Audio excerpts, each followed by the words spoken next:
This week on the Wheelhouse. Outrageous political debate. How a book about anthropology can help us bridge political divides.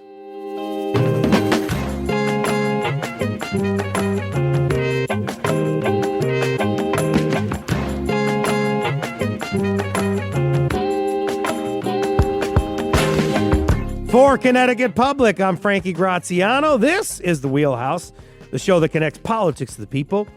We got your weekly dose of politics in Connecticut and beyond, right here. Today, we're listening back to a special conversation. It's one focused on the people behind the politics and how we can approach political conversations in healthy, productive ways. Geez, healthy, productive political conversations? Is that something we'll hear from politicians on the campaign trail ahead of the November midterms? I don't know. But I do know who my guest is this hour. It's Kurt Gray. He's a social psychologist, neuroscientist, and the Weary Foundation Endowed Chair in the Social Psychology of Polarization and Misinformation at The Ohio State University. Kurt serves as the Director of Collaborative on the Science of Polarization and Misinformation. We'll hear from Kurt throughout the hour as he discusses his book, Outraged, Why We Fight About Morality and Politics, and How to Find Common Ground. I hope you enjoy the conversation from this as much as we did. It's important to note from the jump that the ideas laid out in Outraged draw from scientific research, both yours, Kurt, and the research of others. You'll talk a lot about liberals and conservatives, the left and right, Democrats and Republicans, the ways opposing groups think, and what values they prioritize. The conclusions about the way we see ourselves and others, whatever side of the aisle we sit on, are based on extensive research. You're not dabbling in opinions or tropes, and your own political beliefs don't come into play. You studied and researched the way humans interact around perceived harms and why we behave in certain ways when we don't agree or when we feel threatened. So what informs your work? What informs my work is, as you say, so much scientific research, a lot of it that I've done in my own lab, from graduate school at Harvard University through when I was at University of Maryland to UNC to Ohio State, many places, purple states where we're trying to figure out how the left and the right think about things.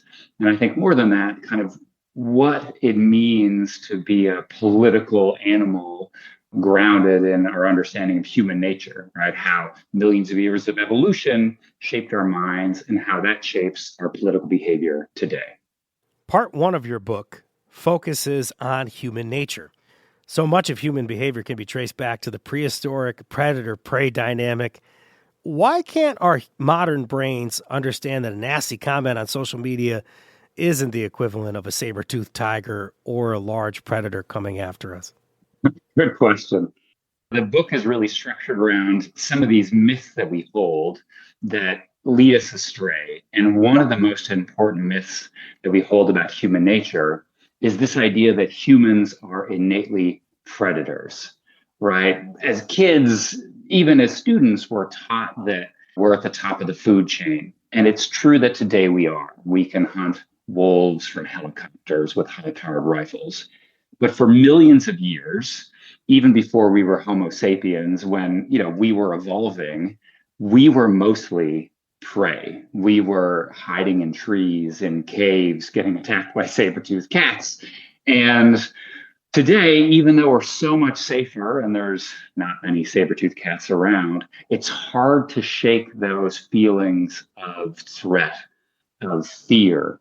And that means that even when we're sitting safe in our homes, we're still on the lookout for those attacks. And when we're on social media, for instance, we get threatened. It's easy for us to feel, literally attacked by someone on the other side when they make a comment. And those kind of attacks have replaced our fear of saber-toothed cats. Can you help me understand what morality is and then what outrage is? So we all know when something's right or wrong. It's this gut feeling we have, right? We feel like, oh, that's bad. I want to punish this person. But where it comes from, I think is super interesting. And that is, think about how we evolved as prey, right? We were hunted, we were attacked. And so what prey animals do to stay safe is we form groups. Meerkats, herds of impala, right? You kind of band together for safety. But what that means is that when you all live in a group, in a tribe of humans, now there's another threat, and that is other people, right? Other people can harm you, they can steal from you, they can shirk their work and make you do more. And so our sense of morality is really this innate feeling that evolved to help us live together in groups, to better cooperate, to tamp down violence, and to punish those who might harm or threaten us. So that's where it comes from, this feeling of right or wrong, to kind of help us live in groups and help us thrive when we're in tribes. Can we get further into that? Because group living's not easy. And now you're not just worried about the saber-toothed tiger, but you're also having to develop this code, as you say, or at least this way to kind of keep others in check in our group setting here. Exactly. I mean, we still have this concern today when we worry about crime or we gossip about our neighbors, right? We're still really fixated on how people act in groups, especially whether they're going to harm us, right? So we get alarm systems installed, right? We're worried about others. We call the police if we're worried about things, right? These are things that have its roots back millions of years ago. So you take very small hunter-gatherer societies, and they have very, similar moral codes where if someone's, harming others, if someone is taking too many resources for themselves, they punish them, they exile them, and that helps people living, together harmoniously. And of course, it's not perfect, right? There are people who exploit others, there's crime, but we're really fixated on making sure that people cooperate. And this is why, again, in modern times, we're so vigilant to threats and human predators. And this is why we can't shake the fear that, let's say your kids are playing outside on your front lawn and you see a white panel van drive slowly up the street and then back down. Your first thought isn't, I hope that locksmith finds where they're going. It is, are they kidnappers? Are they trying to steal my kids or, rob me? And so our default assumption is one of threat and one of being concerned with human predators. And so morality really evolved to kind of focus us on that and guard us against those harms. And this is where I want to get into the concept of creep, making humans feel like we're less safe, less moral, and more vulnerable to harm, even though, as you say in the book, and you said earlier in this interview, we don't really have to worry about being eaten by a predator, or at least most of us don't, right? I know you've outlined in places where we may have to worry about that, namely in certain parts of the world in Asia and Africa. But nonetheless, we still find reasons to feel panic and outrage. Right. And this is an amazing and crazy thing about the human mind, right? Is that even though we are really safe today, as we sit in our homes, right, the threat of wild animals is very low. The threat of predation by other human beings is really low. But for millions of years, our ancestors who had kids, who procreated, right, who were naturally selected for, were those people who were worried about threats. And so we evolved to really be worried about threats. And what this means is that when our environments are dangerous, well, we can detect them, right? Like there's a saber-toothed cat in that cave, or there's this person and he wants to kill me. But when there's not those threats, we're still really compelled to find them. We have this anxious, nervous energy to think, well, there's got to be something out there that's coming for me. And so I got to find that. And what that innate drive to find threats does is it elevates things that are actually not that dangerous to the status of actual threats. Right. So one example I cover in the book is, a woman lets her kids walk home, half a mile to her house in the middle of the day through a suburban neighborhood. And someone calls the cops on her, right? This child endangerment.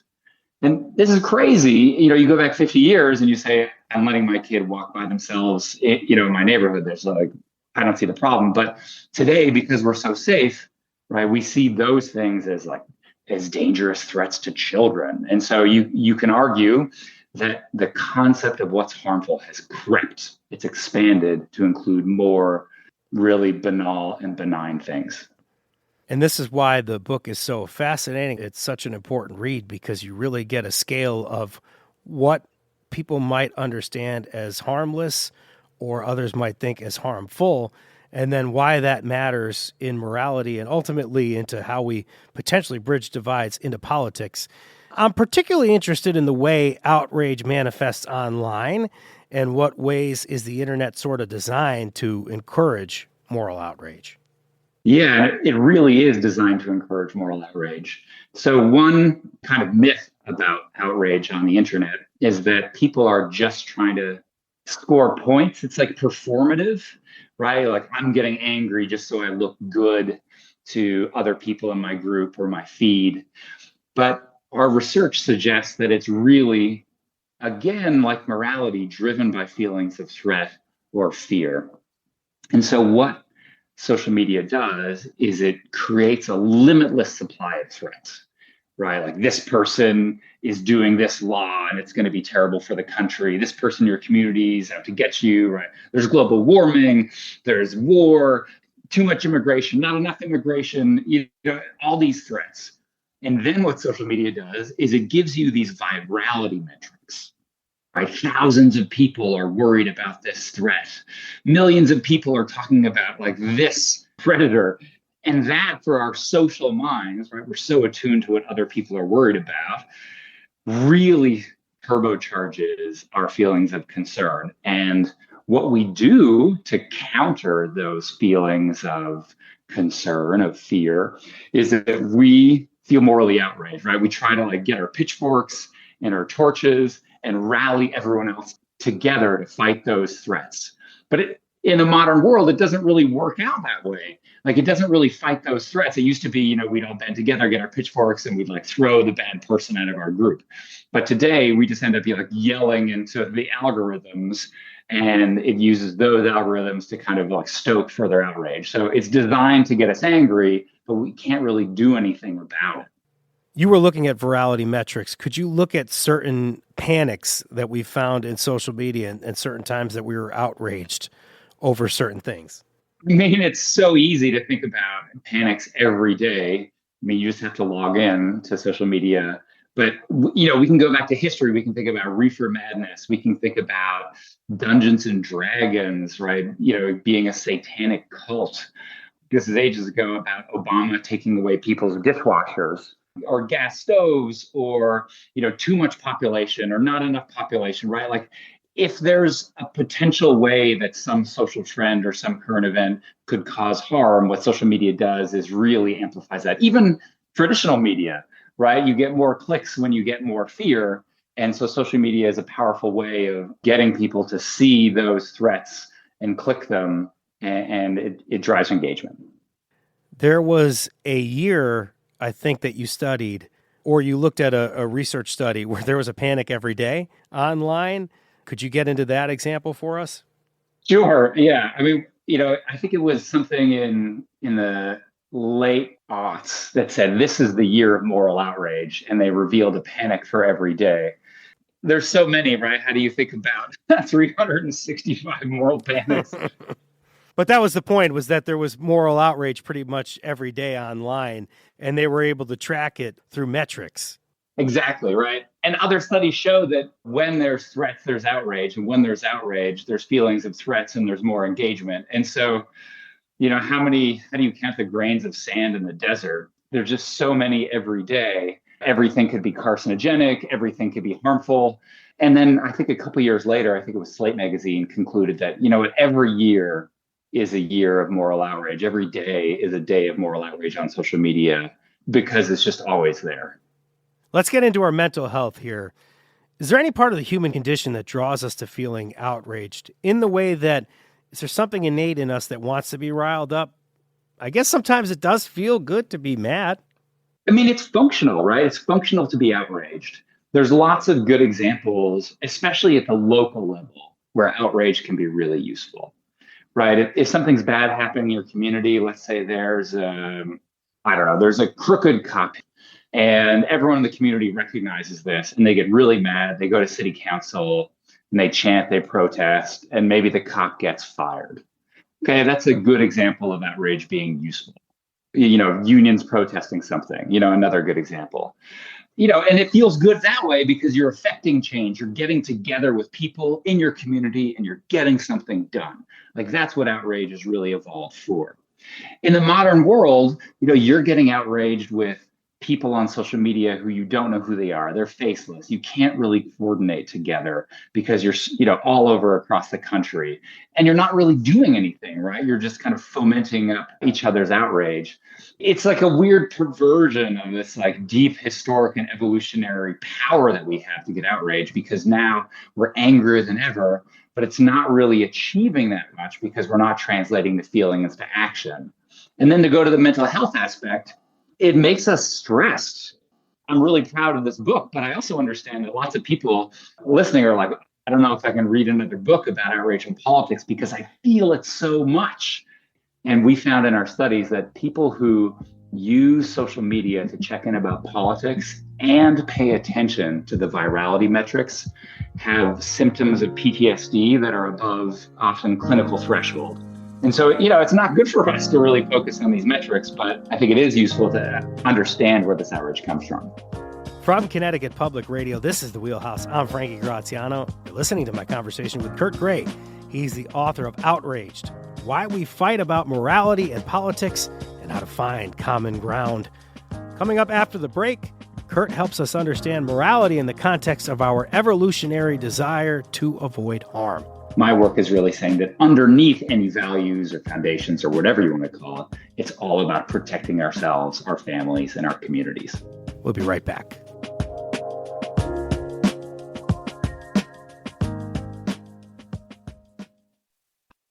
This is The Wheelhouse from Connecticut Public Radio. I'm Frankie Graziano. We're back with a conversation we had last year with social psychologist Kurt Gray. Our conversation continues with a look at part 2 of Gray's book called Outraged, which focuses on the moral mind. And considering the barbs that'll be traded over the next few months on the way to the midterms, this conversation about human evolution and it being the root cause of the political disagreement we experience today is as topical as it was when I read Outraged for the first time while sunning on a beach in Delaware. I want to understand a little bit more about why you've done what you've done with your colleagues. It's really fascinating.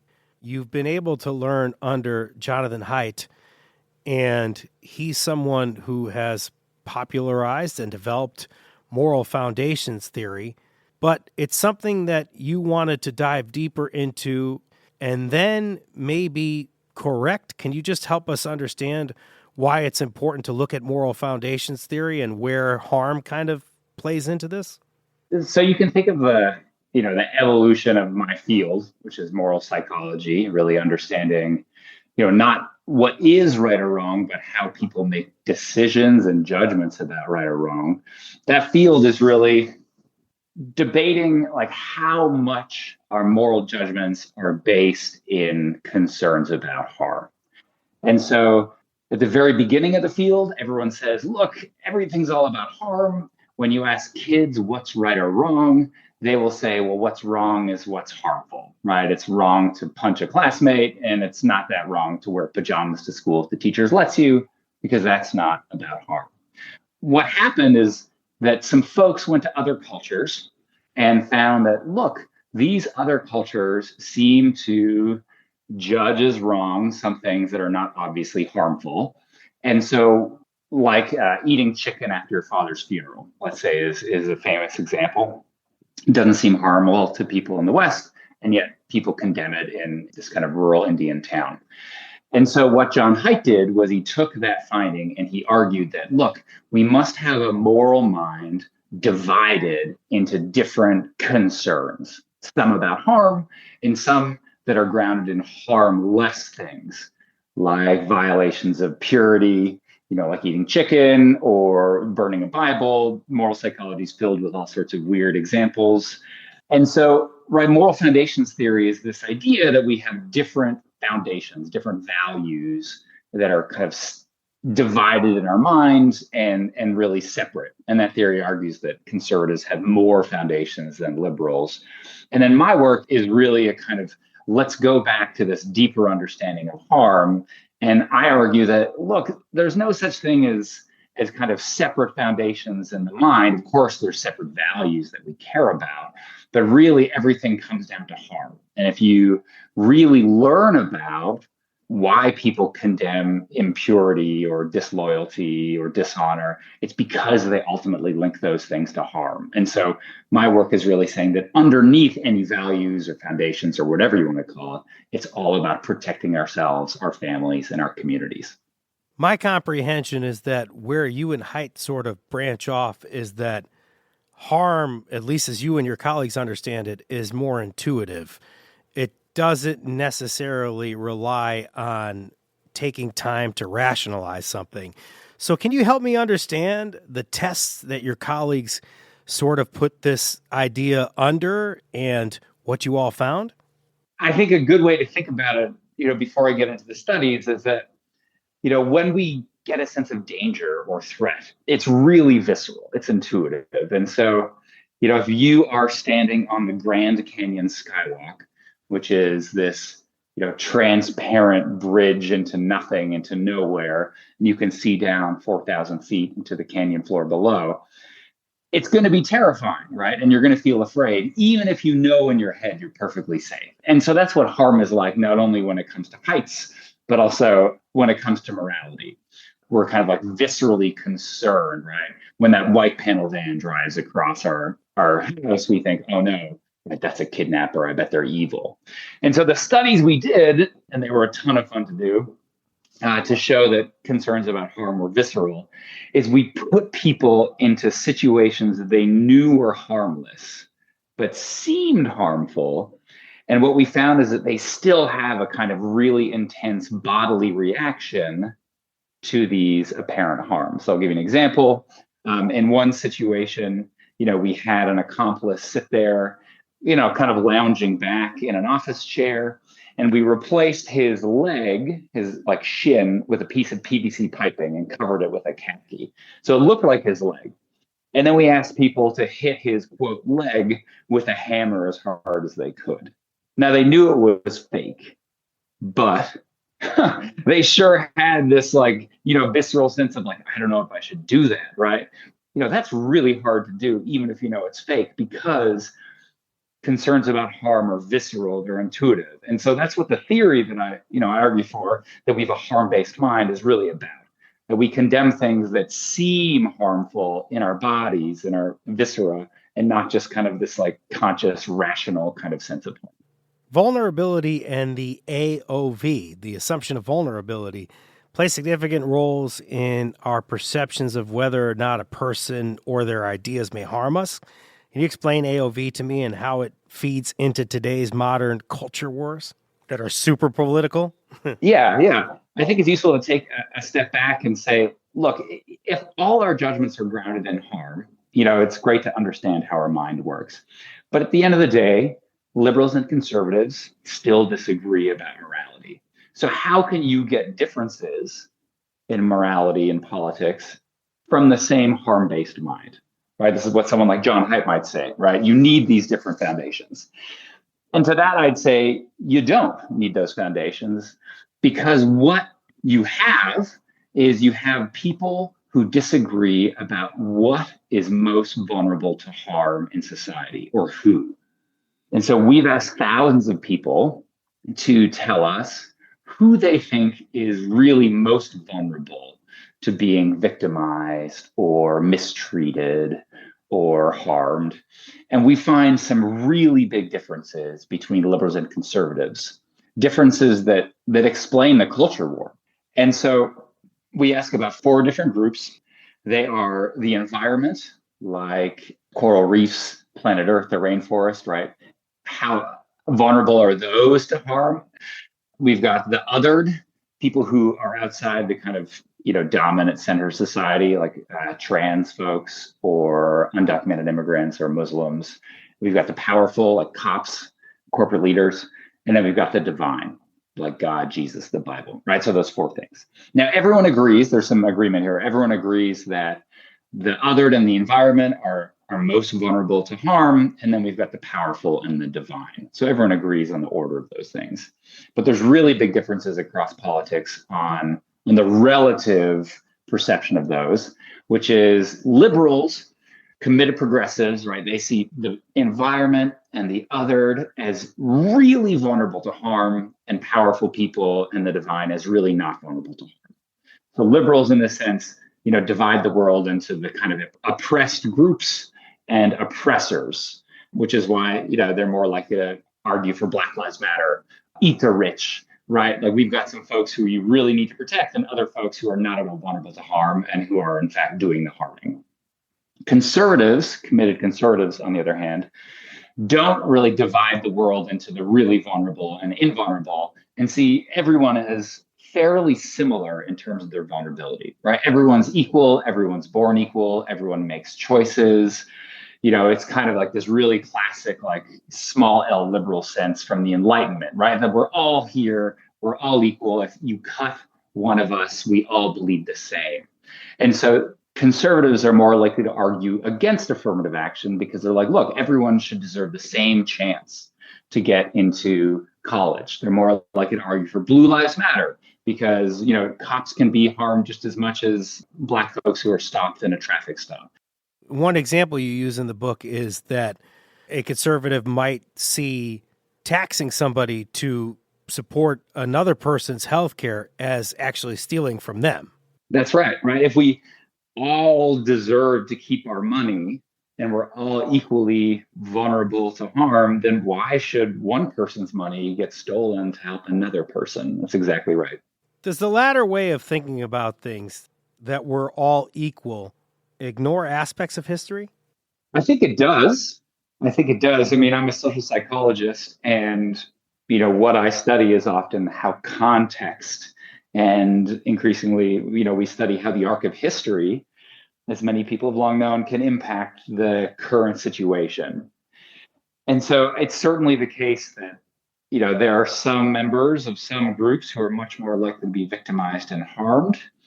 But a conservative might argue that what liberals kind of forget when they talk exclusively about group-based differences is that there's variability within groups. So some people, even within racial groups or religious groups, might be more likely to be harmed. And at the end of the day, right, it doesn't matter if you're rich or poor, black or white. If your kid suffers, if your kid gets harmed, if you get hit by a car, right, you suffer too. And so conservatives focus more on this kind of individual-based sense of victimization, and progressives more on group-based. And we can argue one might allow for more nuance than the other, but I think there's certainly more than a grain of truth to both conceptions of victimhood. We all know what typecasting is in Hollywood, but can you explain what moral typecasting is and how it perpetuates a villain versus victim dichotomy? Right. So we all know typecasting, right? Daniel Radcliffe, forever Harry Potter. And so the reason that typecasting exists with, Hollywood is because we try to simplify the world, right? In our minds, we try to simplify. And we especially try to simplify the world when it comes to morality, right? We don't like thinking in shades of gray. It's hard to be nuanced when it comes to good and evil. And so we typecast others as either villains or victims in our minds. When there's an ongoing conflict like the Middle East, or maybe a disagreement in our workplace, right, at the much smaller scale, we say like this person or this group, like they're the villain here, they're to blame. And this other group, they're innocent, they're suffering, they're being harmed. And so, of course, it's very complicated, a lot of moral situations, but we try to ignore that and in our minds, and we just say, look, here's the villain, here's the victim, end of story. There's a type of moral typecasting that shows up on the playground. Even kids are attuned to this tactic? They are. I think everyone's kind of intuitively attuned to this idea, which is why it resonates with people, I think, so well. If there's some dust up on the playground, everyone knows that whoever the real victim is, right, they get to escape blame, and that makes the other person the villain. And so when my kids fight, and I get angry, they both, grab some body part and start crying and say the other one started it, because they know that, the person who's the villain gets in trouble and the person who's the victim gets off. And of course, in this case, with my kids, they're both villains, and my wife and I are the real victims as they're fighting and making life terrible for us sometimes. And my kids, especially when they're in the pool, Charlie did this. Annie hurt me. Annie said something to me.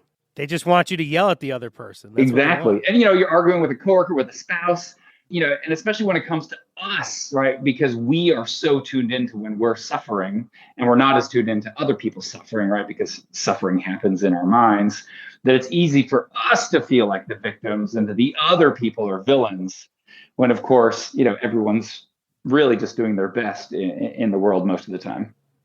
It always sounds a little Pollyanna-ish to say we're more alike than different, but science actually supports this. Can you talk about the similarities of opposing sides, specifically as it relates to our fear of harm? I think this is really where we can find common ground. And I think typecasting gets in the way of this. There's let's say there's 1% of the world who are psychopaths, right? We can and they may be overrepresented in, I don't know, cable news or politics, but everyday people at the end of the day, right? We're just trying to protect ourselves. And when people cast a vote, give money to political campaigns, it's not because they think I'm trying to burn down the world like some supervillain. Instead, they're trying to protect themselves, right? They're trying to safeguard their interests and their people. And so I think that's what we really need to keep in mind. Despite the fact that at our core we're more alike than different, your research also found that when people agree with us, they're smart. When they don't, we think they're stupid. Why do we do this? Yeah, I mean, we've got a bunch of studies on this, and it always comes out, right? A lot of people think that morality is truth and that good or evil are objective states in the world. And so what that means is that if someone disagrees with you, then they're either idiots because they're not seeing something that's right in front of them, or they're evil and they are denying the truth of morality to kind of get ahead. And so we have lots of studies, where we ask people to just rate the intelligence of people who vote differently, to ask why someone votes a certain way. And people will say, well, the other side's stupid. They get tricked. They're brainwashed. They're like sheeple. But the truth of the matter is that we're all pretty much the same intelligence on average. And that when, when we're stupid, it's when we're trying to twist the facts to kind of support our views. And whether you're left or right leaning, everyone kind of cooks the books in a sense to support your own political views. Confirmation bias. Exactly. We all become all of a sudden terrible at math when it turns out that the math supports the other side. And so in some ways, we're equally smart and we're equally stupid, depending on which way the facts lean. Victimhood is even more interesting than villainy because we can see others as victims and feel outrage on their behalf. But we can also see ourselves as victims. And this is a very negative place to be. And people can get stuck there. How does the villain-victim scenario often play out? It's so easy to see yourself as a victim. And that's because if you suffer, if you're in pain, that feeling is so powerful. It's so overwhelming, right? I think there's one line in the book that says something like, it's hard to plan for retirement, but it's almost impossible if you're standing, in a pile of razor blades. And so pain, physical pain, but also emotional pain, it just overwhelms us and it fills our whole consciousness. And if you are feeling pain, then you look for others to blame for that suffering. And it's easy to kind of cultivate that habit of mind when society is telling us you're a victim and there's other people out there to blame for your plight. And so we get in this habit where we kind of well, this person's the villain and this person's the villain and I'm really the victim. Even if you're not, currently suffering, it's easy to play what some people call the victim Olympics. For instance, on social media, everyone's competing to show that they're the real victims, and that makes everyone else the villain. I don't ever want to be in the victim Olympics, but maybe when I'm feeling gray one day, sorry, that wasn't a play on your name, but maybe when I'm feeling that way, I might have to do that. It sounds like you could score some points online and it'll be rather performative.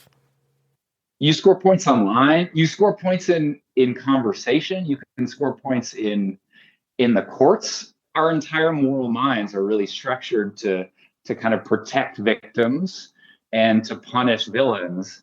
And so if there's some kind of moral debate, even if no one wants to, feel like a victim, everyone would rather be called the victim than be called the villain, because victims escape blame and villains get punished. From Connecticut Public Radio, this is The Wheelhouse. I'm Frankie Graziano. You're listening to my conversation with Kurt Gray. He's the author of Outraged: Why We Fight About Morality and Politics and How to Find Common Ground. It's time for a break. When we get back, more from Kurt.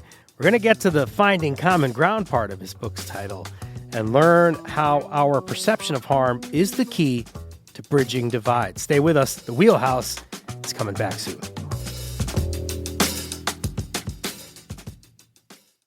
This is The Wheelhouse from Connecticut Public Radio. I'm Frankie Graziano. We're talking this hour with Kurt Gray. He's a social psychologist. He's the author of Outraged: Why We Fight About Morality and Politics and How to Find Common Ground. Did I mention this book was one of my beach reads?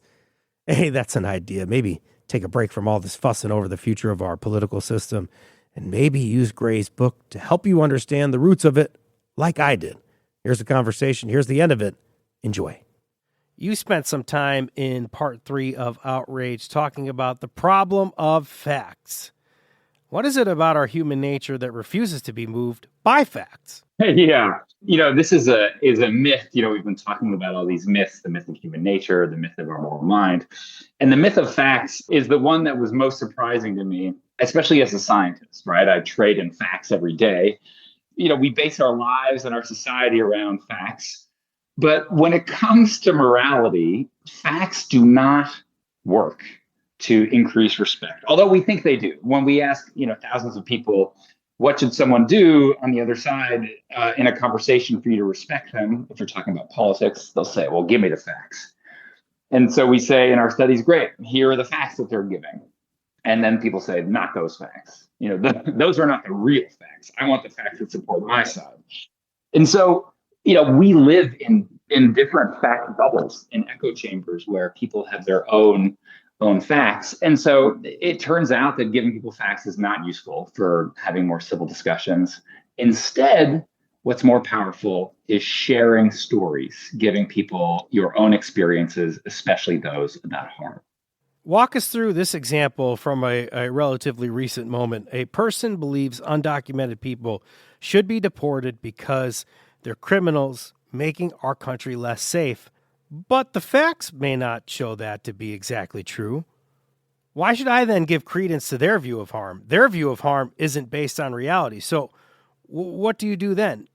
I guess we could take a step back and saying, I'm not saying that people should relinquish their moral convictions. I'm not saying that people should change their understanding of harm. But what I am saying is that, look, if you want to understand where the other side's coming from, if you want to have a conversation with, I don't know, your uncle or your cousin or your neighbor, then we need to resist this idea that the other side is evil or just stupid.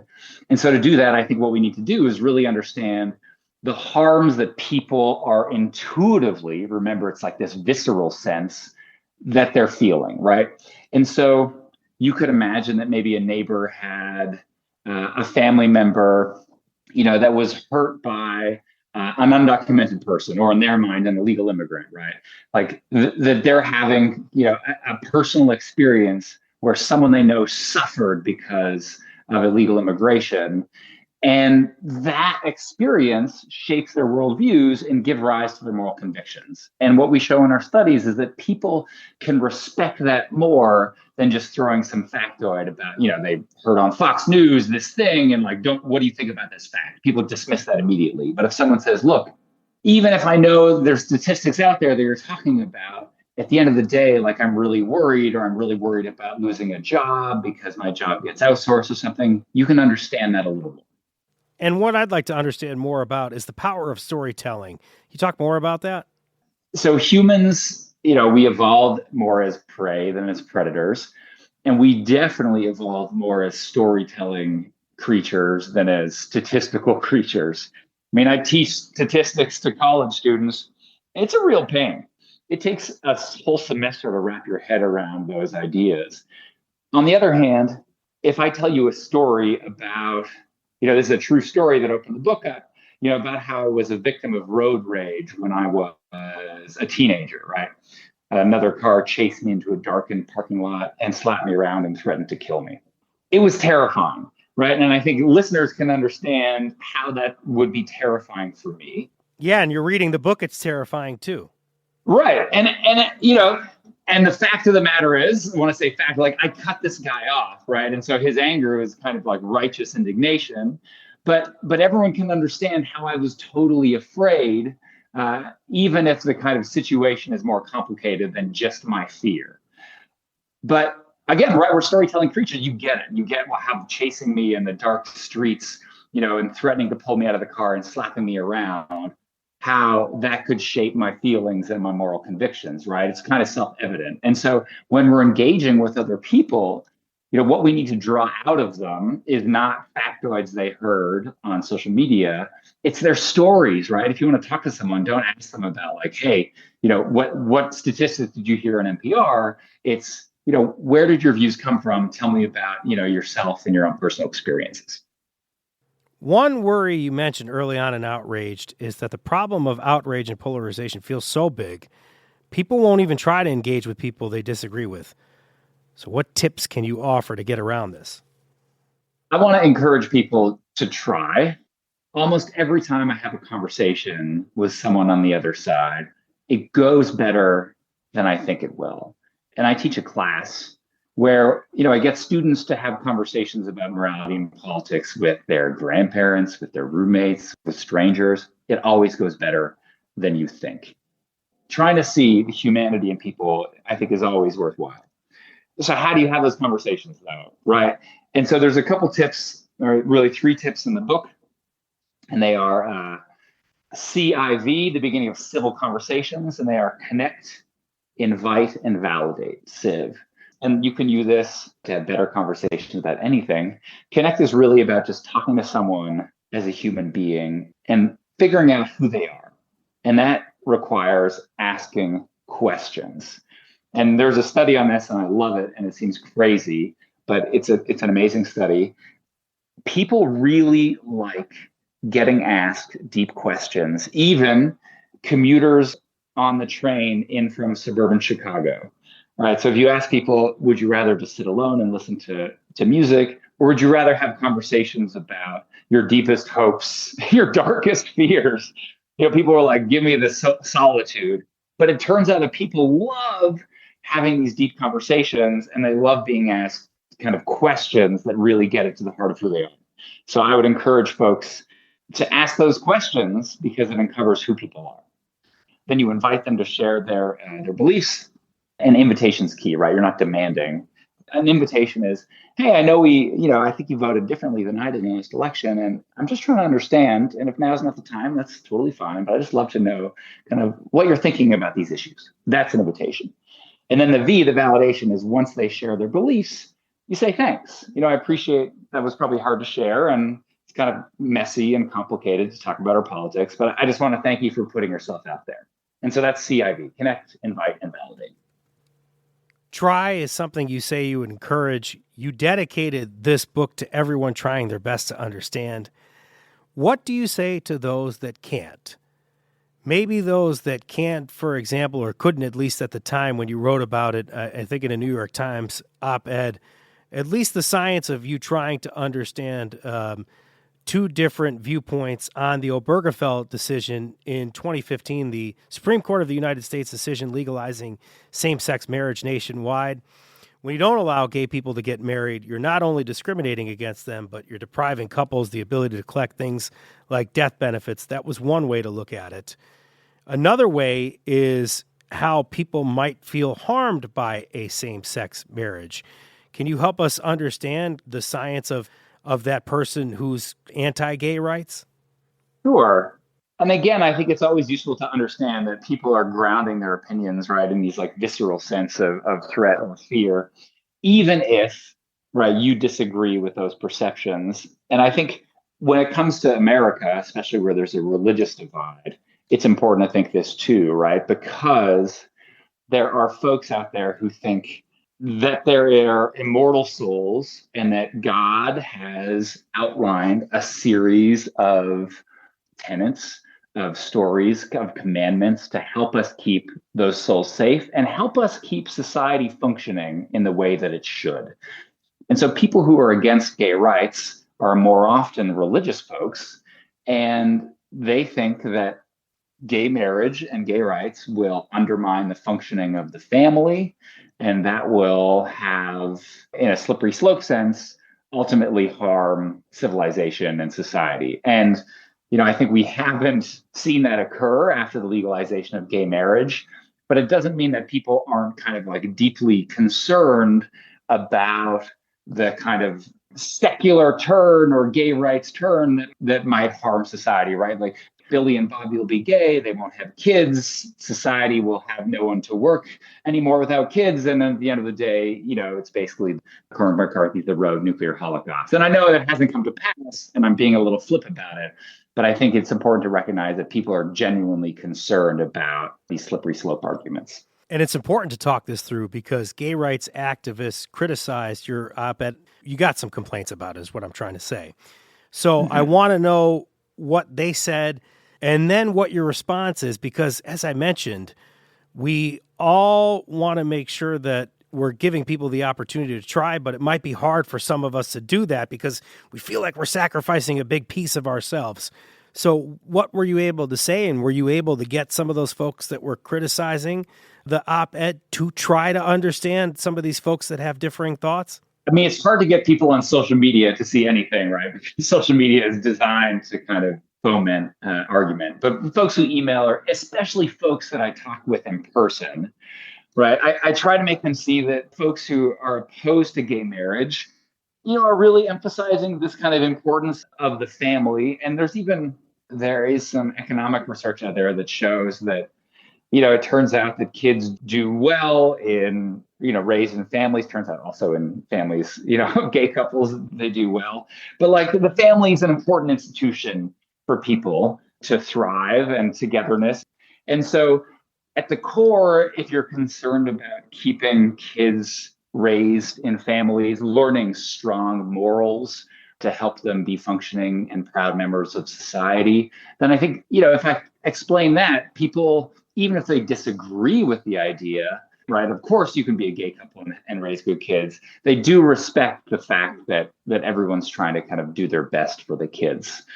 On the other hand, I got some positive feedback from conservative Christians. One Southern Baptist preacher wrote to me and he said, well, thank you for recognizing that the reason that I'm opposed to gay rights isn't just because I'm blindly following God's will, but because I think following how I see God's will best protects Christians and America. And again, right, it's up to interpretation when we're ultimately thinking about what we think is right or wrong. But I think it's useful to see that the other side is not just trying to like stir the pot or anger, the other side, but is trying to protect what they see as, vulnerable people from threats.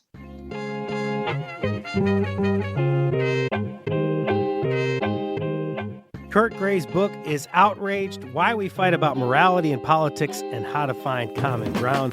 We're going to link to it on our website. Go to ctpublic.org/The Wheelhouse. Kurt, thank you so much for spending the hour with us. I appreciate it. It's nice to have a deep, thoughtful conversation about important topics. Likewise, so important for our listeners. Thank you. Enjoy the rest of your day. Today's show was produced and edited by Robin Doyen-Aiken. Chloe Wynn is the producer of The Wheelhouse. Our technical producer was Gene Amatruda. Download The Wheelhouse anytime on your favorite podcast app. I'm Frankie Graziano. This is The Wheelhouse. Thank you for listening.